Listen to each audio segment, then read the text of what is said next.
Graham, talk to me, mate. Through to the next round. Got to be happy that we've actually won the game and got through, because we probably need a cup run, but the game sort of lacked quite a lot, mate, didn't it? It had plenty of it that I didn't particularly want to see. Having said that, having been confined for over a week, it was nice to get out and obviously nice to see a win.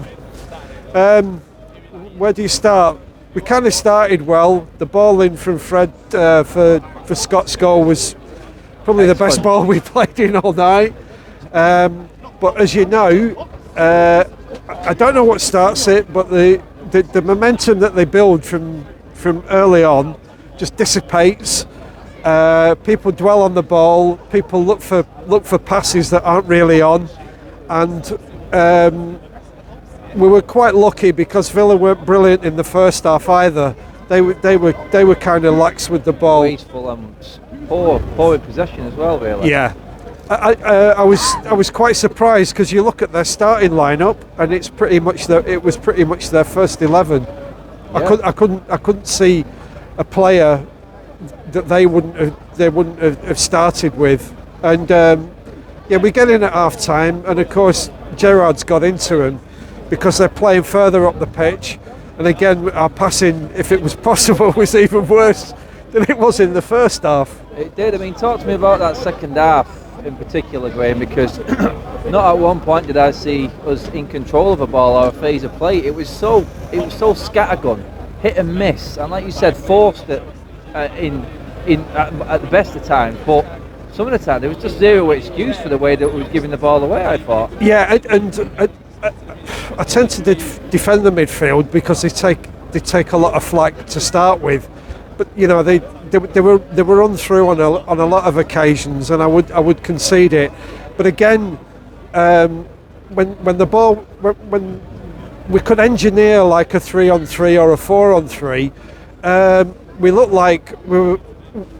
There's no fluency in the front four. I keep saying it, and I thought maybe there's an opportunity with Cristiano not playing tonight, where Edinson, Marcus, Mason and Bruno can actually try and build up some sort of understanding, but they look. What's worrying is they still look clueless about what to do with the ball. There's nothing. Yeah. There's no telepathy. I mean, talk to me. I mean, the main names there you mentioned, the players looking for form, the likes of Cavani, Bruno, Rashford, all subbed off tonight by Ranić.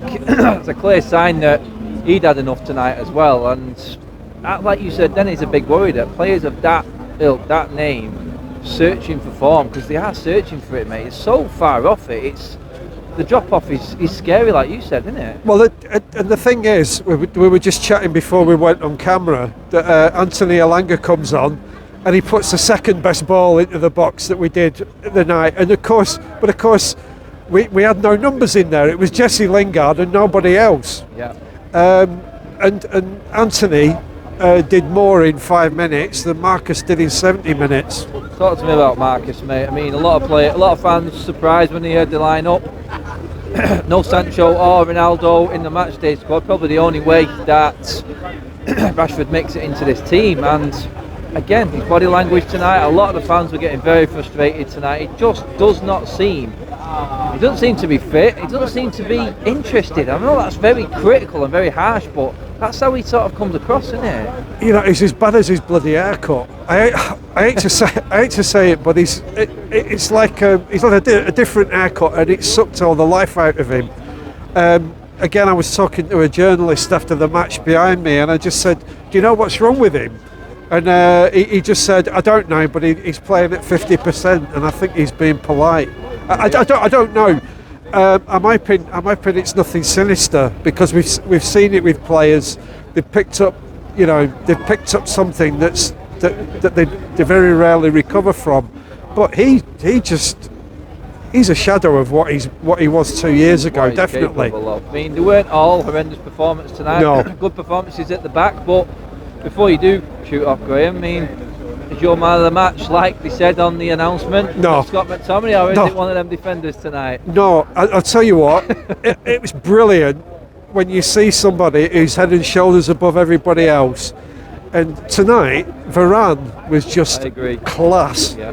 Everything, his positioning, his awareness, his touch, his ability not to panic in situations where others wouldn't. And I just thought, oh, it's fantastic to see somebody who just stands above the rest. And we've just, please, can we keep him fit? Please. That's it. I agree with Varane, mate. That's who I picked as well. Graham, good to have you back and recovered from COVID, mate. Thanks a lot. At least we're into the next round, pal. Yeah, bring on Middlesbrough.